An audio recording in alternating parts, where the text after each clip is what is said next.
Greetings and salutations, internet distance. This is Wolfphototech, and here we are with another delightful video. This time, it's something a little different.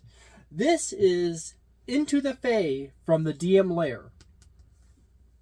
The DM Lair is a YouTube channel here on YouTube. I can say that with great deal of confidence because I currently only post my videos to YouTube. Although I do have accounts on other video sharing platforms. Into the Fae is a 1-to-5 adventure written by Luke Hart and his team of the DM Lair. As you can see, there's the logos in the bottom corner with a little bit of information. Very simple, to the point back cover bit. And I'm going to adjust this light because that experiment has failed. I was trying to figure out a way to get more light on a thing. So I changed the angle of the light. And it didn't quite work out exactly like I wanted it to. This book happens to be over 218 pages long. Actually 219. As I said, this is a 1-to-5 adventure. The front cover. And then the inner page, the page of cleansification before the action. You get the little section on credits here and the dedication here, as well as 2 bookmarks.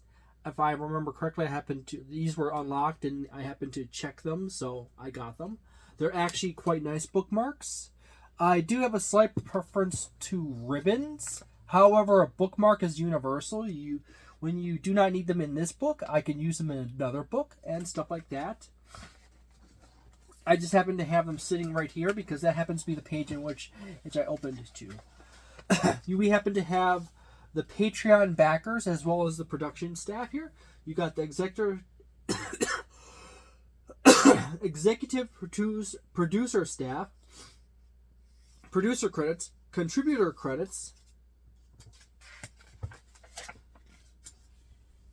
and then we have the various chapters. Now, I do happen to like that if you notice that all these, this is all itemized. You have the introduction, story overview, running the module, running the adventure, character advancements, quest points, starting the campaign, Fae influences in Arendelle.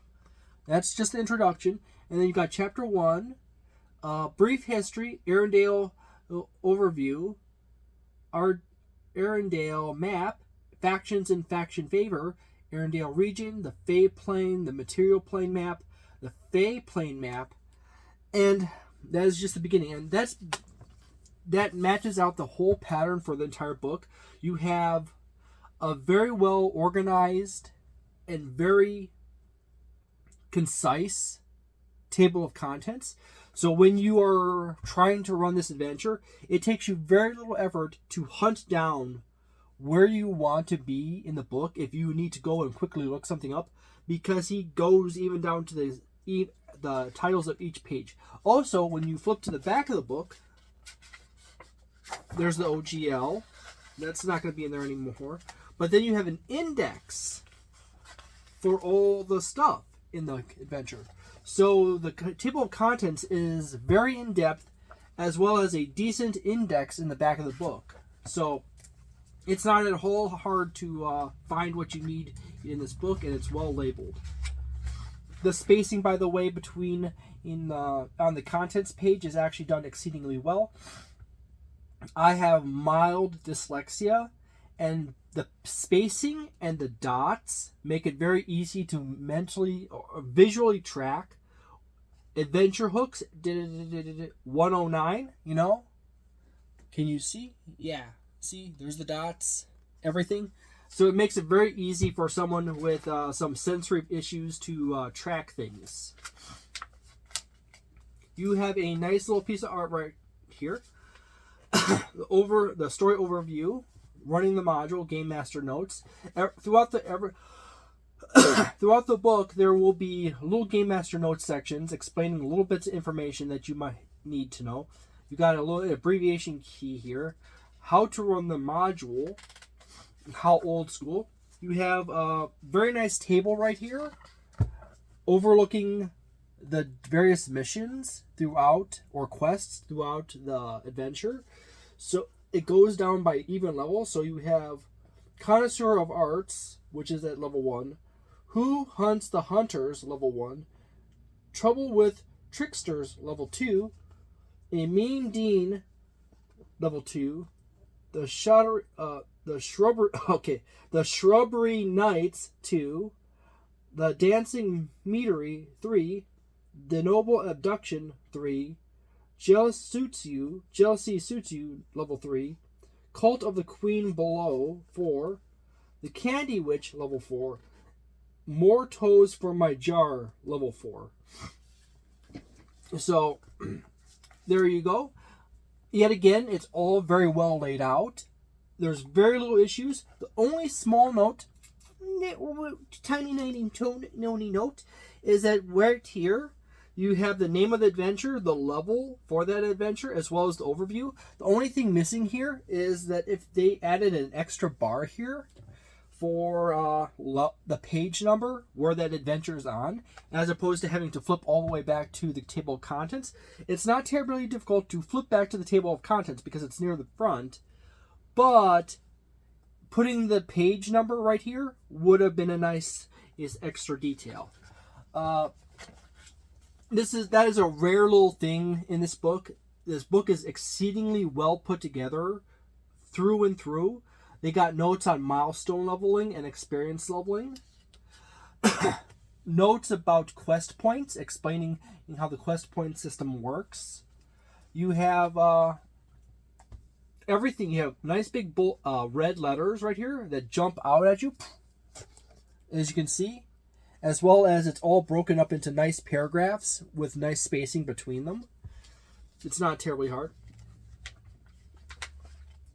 And then we have a rumors table, events table, and then you got Arendelle. You got a nice full page piece of art here. You got a little bit of brief history and laws and all the other fun stuff, as well as stuff for goods and services for characters.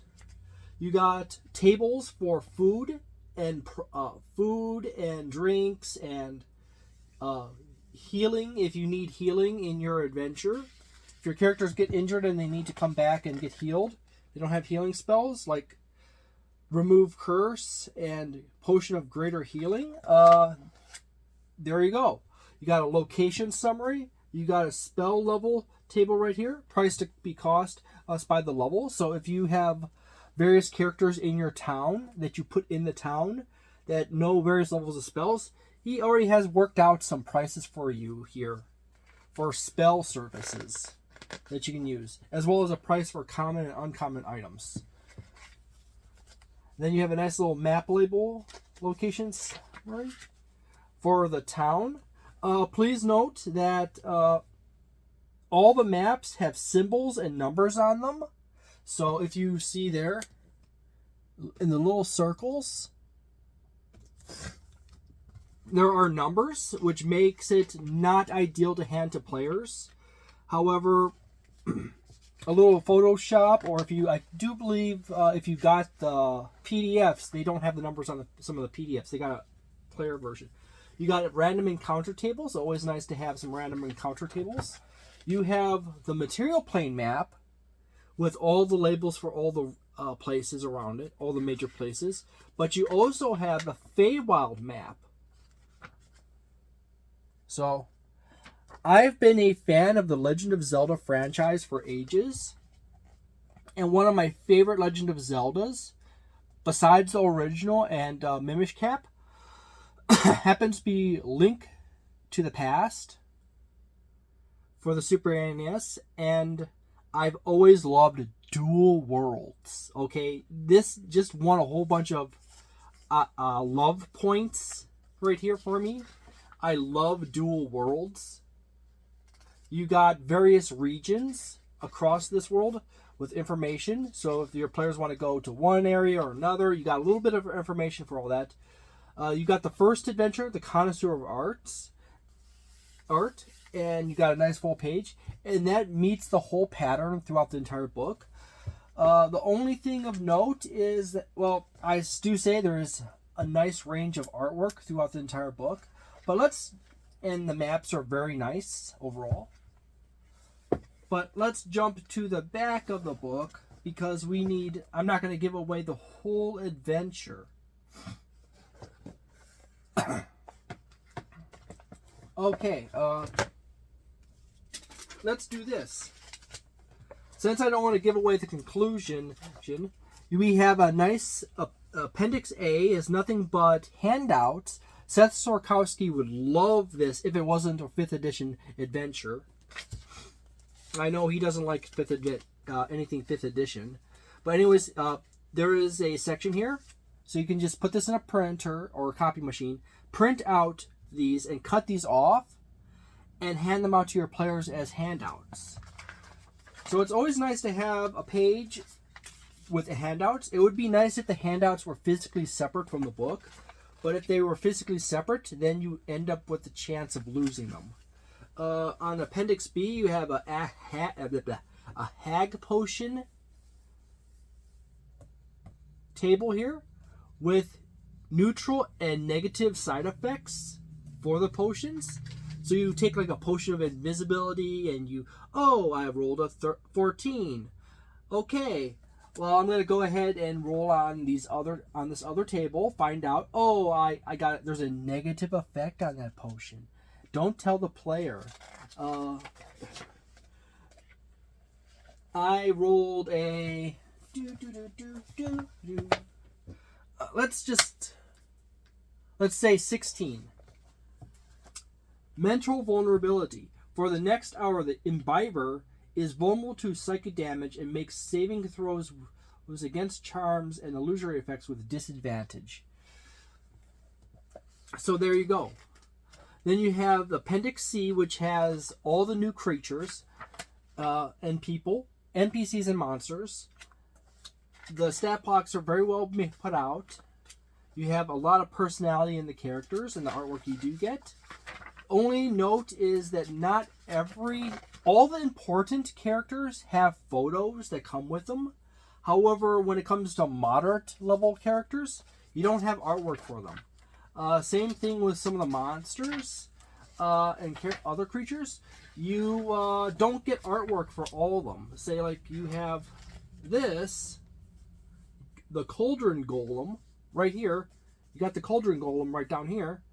You don't have artwork for these, and you don't have artwork for another thing. You got artwork for centaurs, Centaur Druid, Fey Leaves, Fey Thornbush, Fey Vines. You don't have any images for those. The only negative about that, I say, is like sometimes the image helps with your description very quickly when you're trying to read the stat block and you're trying to describe the creature to it. It's really nice to have an image there. Some of the stat blocks don't have images, so that's another negative. But other than that, the ones that do are really nice images overall. Nice pieces of artwork. So there you go. And you got a nice variety of creatures centered around the Feywild and creatures that would live near the Feywild. You got a lot of satyrs. You got a nice variety of satyrs and silky and half silky and etc. Some fairies and so forth. And then let's jump. Oh, by the way, Luke, you missed out on getting a piece of art for the Wampus Cat. All your adventures and all your stuff needs artwork for your cats in the book. You just insert one of your kitty cats and say this is the Wampus Cat. Okay? You have a nice variety of magic items in here in the Index D. You in fact have some nice fist wraps of striking that give your monks advantage on their strikes, on their first strike. On the first strike, not all their strikes, and only when they use Fury of Blows. You have a nice variety of magic items. Yet again, not all the magic items have artwork for them, which is like, I would have really liked having artwork for every piece of piece of magic item. But there you go. As I said, I skipped through a whole bunch of the adventure chapters because I'm not going to give you away the story. I'm not going to like show you everything. I just showed you the first 2 chapters. But anyways, I looked through this. It's really nice. I actually am looking forward to at some point running a party through this. From what I have read and seen of this, from my cursory reads through, it's exceedingly well organized. There's clearly a ton of experience put into this book. It's well spaced out. There's a few tiny things like, a page number on a table, artwork for some creatures and magic items and other stuff like that. But it's hardly anything that really is severe. This is like, the preliminary score for this is like a 4.25. It should be a 4.5.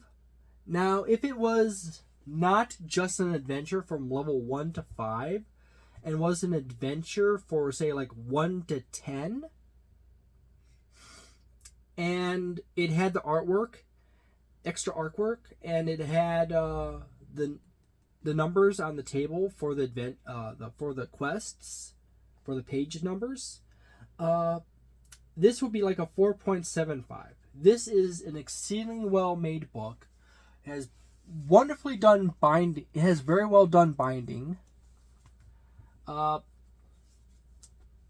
I said, it's very clearly organized and spaced out inside. So even for someone like me who has mild dyslexia, it is not terribly hard to read it. It is actually very easy to read because the spacing is such that, and it's organized in nice columns, that it's not terribly difficult to follow along. The only other thing is, through the adventure, there probably would be, yet again, it would be nice if there was an extra piece of artwork periodically, here and there, through the pages. Not very big pieces. Luke probably could just take his cats and dress them up in costumes and then put them in his book, and it'd be like perfectly fine then. You just got some piece of you just have some piece of kitty eye candy ever so often. More cat monsters, please, Luke. Put more cat monsters in your books. But other than that, I really like this. This is a really good buy. If you can get this, by the way, at MSRP's for $60, I definitely say it's worth the $60. It's a really, really nice introductory adventure. It's even set up for beginner DMs or GMs to get flowing and going, you know. So there you go. As I said, the artwork on the cover is very, very fitting to Into the Fae, a group of adventurers looking at a portal in a woods, a rippling effect, like they are about to go into the Fae. So on point with the message. So there you go. Thank you very much for watching this video. If you enjoyed this video, please subscribe, share, and like the video. And check out my other videos. At some point, I will probably make a special playlist just for third-party 5th edition systems. So thank you very much, and have a delightful day, a nice night, a wonderful week, and a magnificent month. And see you next time. Ciao.